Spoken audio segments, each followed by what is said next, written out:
আমরা sapiens, Homo sapiens, সুবিশাল এই মহাবিশ্বের এক সর্পিলাকার গ্যালাক্সির খুব সৌভাগ্যময় এলাকায় আমাদের নিবাস। এই এলাকার আদরে নাম গোল্ডিলক্স জোন। কিভাবে এই মহাবিশ্বের সূচনা বিকাশ হলো? নীলনয়না এই গ্রহে আমরা কবে এলাম, কিভাবে এলাম?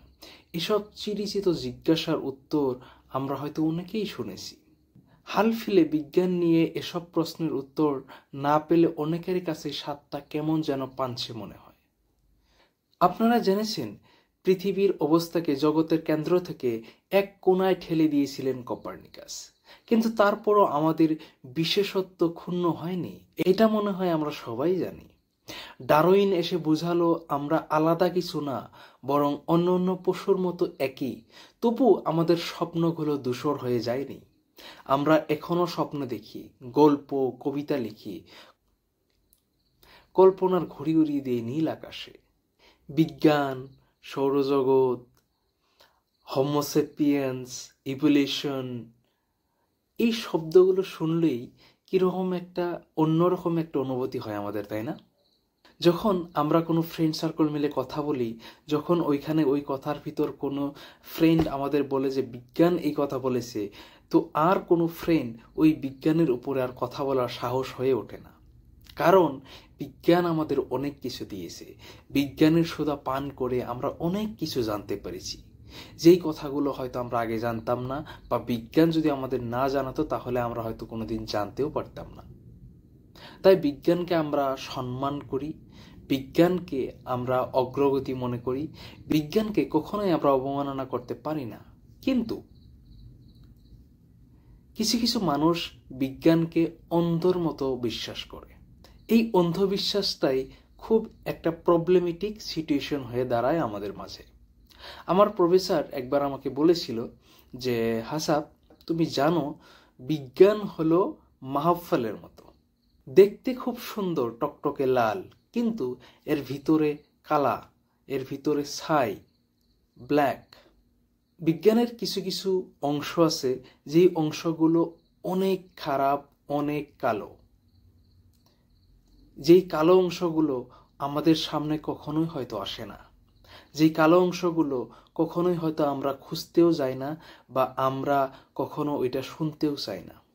যদি কোনো একটা বস্তুর খারাপ দিক থাকে, ওই খারাপ দিকও আমাদের অবশ্যই জানা উচিত।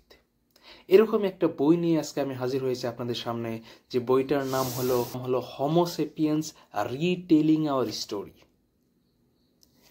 এই বইটাতে বিজ্ঞানের যে কালো অধ্যায়গুলো আছে, ওই অধ্যায়গুলো খুব সুন্দরভাবে এখানে বলা হয়েছে।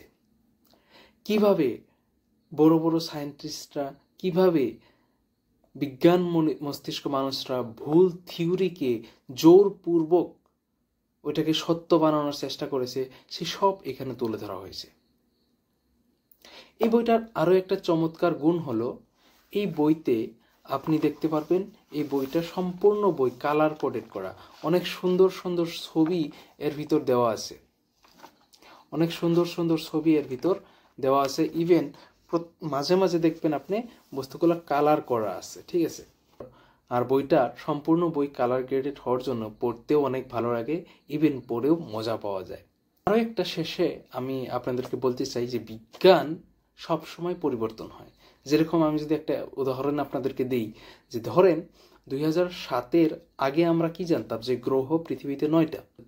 2007-এর আগে আমরা জানতাম যে গ্রহ 9টা, কিন্তু 2007-এর পরে আমরা জানলাম যে গ্রহ 9টা না, গ্রহ 8টা। যেই আর একটা গ্রহ ছিল যেটা শেষের গ্রহ প্লুটো, প্লুটোকে এখন আর গ্রহ বলা হয় না, ওটাকে বাদ দিয়ে দেওয়া হয়েছে।